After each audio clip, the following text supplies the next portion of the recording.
When were you born, Dad? I was born in Martins Ferry, Ohio, on 2nd Street, January the 2nd, 1905. And that's as much as I can say about that. What did your dad do? My father worked in the Laughlin Works, United States Steel, in the tin department, coating department, in the tin mill, the Laughlin Works in Martins Ferry. And he worked there until about 1909, and he moved to Morgantown, and took me along with him.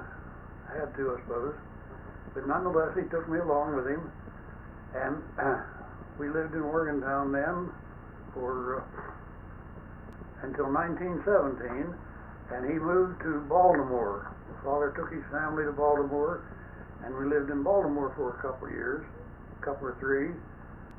They were quite an adventure for as far as I was concerned.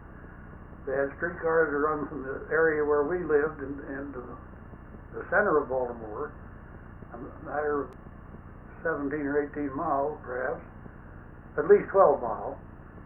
I recall one time a mother needed a spool of thread, and I told her, asked her where to get it, and she told me to go until I found a department store that sold cloth material, dry goods. I went into the center of the town and got off the streetcar and made sure that I watched where the street number was so that I could come back to the same spot to get back on the streetcar to go back home. And she sent me for a spool of OMT number 50 black thread. I can remember that quite well. I was 12 years old.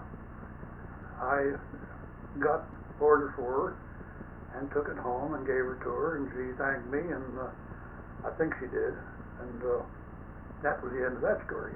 But you were living in Dundalk. That's right.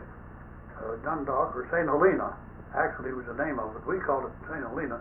Dundalk is the present name of that particular area. And in those days there was just a little country school, a one-room school building I went to, and during the interval they had increased in population to a point where they had to build a couple more school buildings to take care of the number of children that moved into the area. That's as much as I can say about that.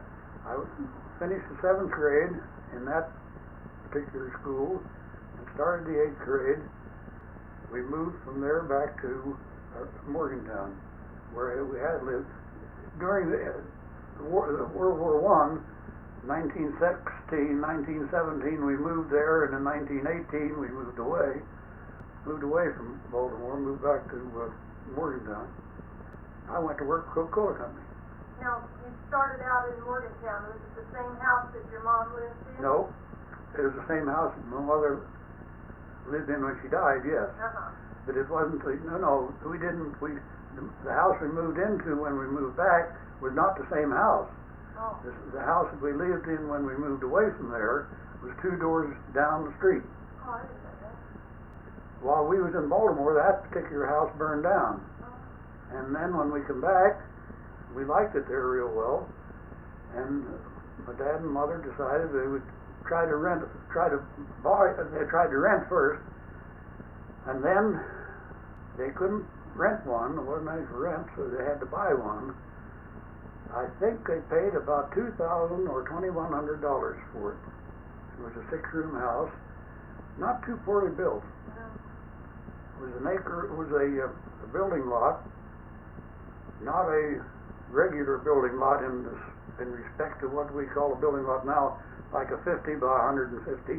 This was a odd shape. It was on one side it was about 110 feet and tapered down to a point, and it equaled in footage in square feet about the equivalent of a regular building lot. And very good ground, very good black soil. Things grew like crazy in that. It was near the creek. Not only that, but it was bottom ground. And what was the name of that street? DCB, Deckers Creek Boulevard, 139. Huh? DCB, Deckers Creek. as I told you before, Dex Creek Boulevard, yeah.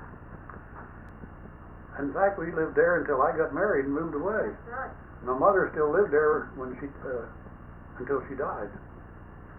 Well, Yes, till right she about. moved to, with Hmm? Harry. She moved up to 84 to live with Harry. Well, yes, Right. because she wasn't able to take care of herself, so she did move in with some of the other children. First one and then another, and until she finally reached, I think, 97 years of age, passed away. She was almost totally blind. She had Cataract. cataracts. Yes, that's right, cataracts. Cataracts. And the doctors that operated on her either didn't do a good enough job, or they were not able to, or something. But anyhow, it left her almost totally blind.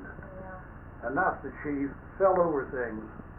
I recall one time she had a kitchen cabinet with a bottom drawer on it that was stood about a foot off the floor when it was pulled open. And she had opened it up to get something and forgot to close it. She went to the other part of the room and got something and come back to the table and stumbled over that drawer that was pulled out. Got an awful nasty fall. She was a pretty hardy soul. She got over it. But she was awful careful after that because she knew her vision was very poor. And